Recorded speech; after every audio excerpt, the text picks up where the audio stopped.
Madame Morel habite une petite maison dans l'Oise.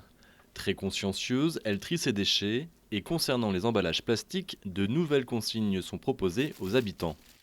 Les nouvelles consignes, ce sont celles qui consistent à mettre tous les emballages plastiques qu'on ne mettait pas avant, comme par exemple les plastiques très légers de légumes, de salades, et puis surtout aussi tout ce qui est barquettes, polystyrène et également l'intérieur des paquets de gâteaux par exemple, qu'on ne mettait pas avant non plus puisqu'on mettait que l'emballage carton.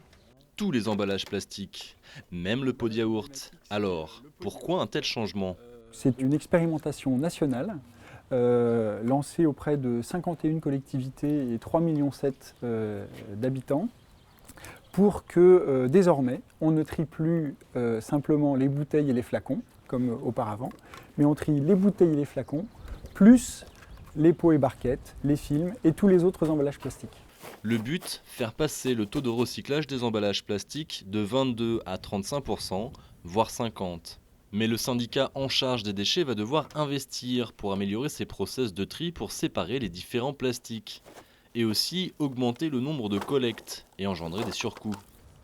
Ces emballages, en fait, prendront effectivement un plus gros volume, mais en fait, ça ne devrait pas être délirant. Et puis, il faut savoir que quand nous sortons nos poubelles, comme celle qui est là devant la rue, en fait, si on regarde, cette poubelle, elle n'est pas blindée. Cette poubelle, elle est quand même...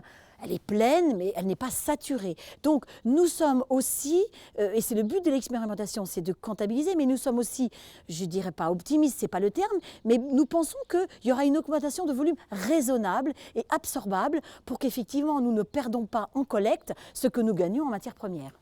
Les surcoûts pour l'instant pris en charge par Éco-emballage seront établis d'ici 1 an.